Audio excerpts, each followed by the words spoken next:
नमस्कार। आज हम एक बड़ी दिलचस्प कहानी पर बात करने वाले हैं। एक ऐसी कहानी जो ज्ञान के असली मतलब पर ही सवालिया निशान लगा देती है।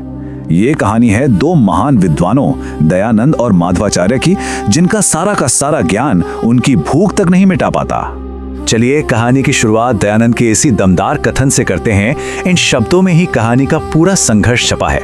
एक तरफ दिमागी खोज और दूसरी तरफ पेट की आग, और यहीं से उनकी एक ऐसी यात्रा शुरू होती है जो उन्हें उनके ही ज्ञान की असली सीमाओं का एहसास कराएगी। तो सीन कुछ ऐसा है कि एक छोटी सी कुटिया में ये दो बुजुर्ग विद्वान रहते हैं, दयानंद और माधवाचार्य। इन्होंने अपनी पूरी जिंदगी वेद, उपनिषद, दर्शन शास्त्र बस इन्हीं के नाम कर दी। एक जमाना था जब राजा महाराजाओं की सभाओं में इनके नाम की जय जयकार होती थी, पर अब वक्त बदल चुका था। वो अपनी छोटी सी कुटिया में गरीबी से जूझ रहे थे। जरा इस फर्क को देखिए। एक तरफ क्या शानदार अतीत था, बेहिसाब ज्ञान, सम्मान, शाही दरबारों में वाहवाही, और दूसरी तरफ आज की हकीकत, पेट खाली, कपड़े फटे हुए और घर में अन्न का एक दाना तक नहीं। और यहीं उन्हें वो कड़वा सच समझ आता है कि उनकी सारी किताबें, उनका सारा ज्ञान उन्हें एक निवाला भी नहीं दिला सकता। और बस इसी एहसास ने उन्हें अपनी कुटिया से बाहर निकलने पर मजबूर कर दिया। तो दोनों विद्वान निकल पड़े। मन में ये विश्वास था कि भाई हम इतने ज्ञानी हैं, कहीं ना कहीं तो हमारे ज्ञान की कद्र होगी ही, भोजन मिल ही जाएगा। पर उन्हें क्या पता था कि दुनिया की सोच उनकी उम्मीदों से बिल्कुल अलग थी। उन्हें एक के बाद एक ऐसे झटके लगने वाले थे जो उन्हें जमीन पर ले आएंगे। तो सबसे पहले वो मिले एक किसान से। अब विद्वान तो ठहरे विद्वान, उन्होंने ज्ञान की बातें शुरू कर दी। और पता है किसान ने क्या किया? वो हंस पड़ा। उसने कहा, साहब हमारे यहाँ बात रोटी से शुरू होती है, ब्रह्म और आत्मा से नहीं। ये था पहला तमाचा हकीकत का। इसके बाद एक घर का दरवाजा खटखटाया। वहां एक महिला मिली जिसने सीधा सवाल कर दिया, बिना मेहनत के खाना क्यों चाहिए? विद्वानों ने दलील दी, अरे हमने पूरी जिंदगी ज्ञान दिया है, वही तो हमारा श्रम है। पर उस महिला के लिए ये कोई श्रम नहीं था। उसने गुस्से में दरवाजा बंद कर दिया। उनके श्रम की परिभाषा को किसी ने नहीं माना। लेकिन सबसे बड़ा अपमान तो तब हुआ जब वो एक अमीर आदमी के घर पहुंचे। उसने कहा, ठीक है, प्रवचन दो, फिर भोजन मिलेगा। उन्होंने अपनी पूरी जान लगाकर प्रवचन दिया, और बदले में क्या मिला? उस आदमी ने मजाक उड़ाते हुए एक पत्तल पर जरा सा चूड़ा और गुड़ रख दिया। और सबसे बुरा क्या था, आसपास खड़ी भीड़ ठहाके लगाकर हंस रही थी। उस दिन उनका सारा स्वाभिमान मिट्टी में मिल गया। अब सोचिए उनकी हालत, अपमानित, भूखे, बिल्कुल टूटे हुए। तब दयानंद ने अपने दोस्त माधव से वो सवाल पूछा जो उनके दिल को चीर रहा था। माधव, क्या ज्ञान कभी रोटी के बराबर हो सकता है? ये सिर्फ एक सवाल नहीं था, ये उनके पूरे जीवन की कमाई पर, उनकी पूरी पहचान पर एक सवाल था। क्या वो सब कुछ जिसके लिए उन्होंने जिंदगी लगा दी वाकई बेकार था? और अब कहानी अपने क्लाइमैक्स पर पहुंचती है। भूखे थके हारे वो दोनों विद्वान आखिरी उम्मीद लेकर एक मंदिर पहुंचते हैं। और यही वो जगह है जहां उनके घमंड और उनकी भूख के बीच आखिरी लड़ाई होनी थी।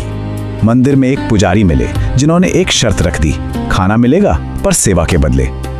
उन्हें मंदिर का आंगन साफ करना था। सोचिए, इतने बड़े विद्वान और ये छोटा सा काम।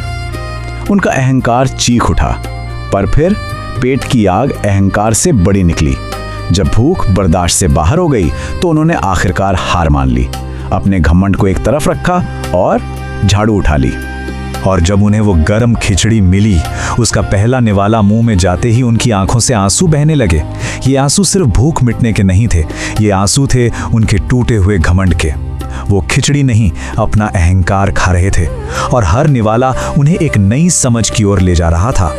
और उस खिचड़ी को खाने के बाद उन्हें वो एहसास हुआ जो बड़ी बड़ी किताबें नहीं करा पाई थीं। उन्हें समझ आया कि ज्ञान तब तक अधूरा है जब तक वो सेवा में नहीं बदल जाता। असली ज्ञान सिर्फ दिमाग में नहीं बल्कि हाथों में होता है। मंदिर का वो अनुभव एक टर्निंग पॉइंट था। अब उनकी यात्रा एक नई दिशा में मुड़ गई। अब वो सिर्फ ज्ञान के साधक नहीं थे बल्कि जीवन में हिस्सा लेने वाले बन रहे थे। और उनकी अगली मुलाकात उनके इस बदलाव को पूरा करने वाली थी। अब वो एक और किसान से मिले। उसने भी कहा, खाना मिलेगा पर पहले मेरी मदद करो। दयानंद को लकड़ी के गट्ठे उठाने थे और माधवाचार्य को खेत की मेड़ ठीक करनी थी। कांपते हाथों से, दुखती पीठ से उन्होंने काम किया। जिंदगी में पहली बार उन्होंने अपनी रोटी बातों से नहीं बल्कि पसीने से कमाई थी। और जब उन्होंने वो सूखी रोटी नमक और प्याज के साथ खाई तो किसान ने कहा, साहब आज का ज्ञान खेत में कमाया है, इसका स्वाद देखिए। और वाकई उस सादे से खाने का स्वाद किसी शाही दावत से भी बढ़कर था, क्योंकि वो मेहनत का स्वाद था। उन्हें समझ आया कि आत्मा की तृप्ति का रास्ता पेट और हाथों से होकर ही गुजरता है। बस यहीं पर उनका ट्रांसफॉर्मेशन पूरा हो गया। जो दो घमंडी विद्वान अपनी कुटिया से निकले थे वो अब कहीं खो चुके थे। उनकी जगह दो नए इंसान थे जिन्हें जिंदगी का एक नया मतलब मिल चुका था। उन्होंने अब भोजन खोजना बंद कर दिया। जानते हैं क्या शुरू किया? उपयोगी होने के तरीके खोजना।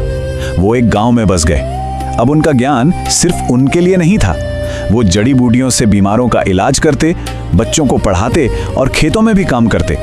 उनका ज्ञान अब सेवा बन चुका था। और जानते हैं सबसे बड़ा बदलाव क्या था?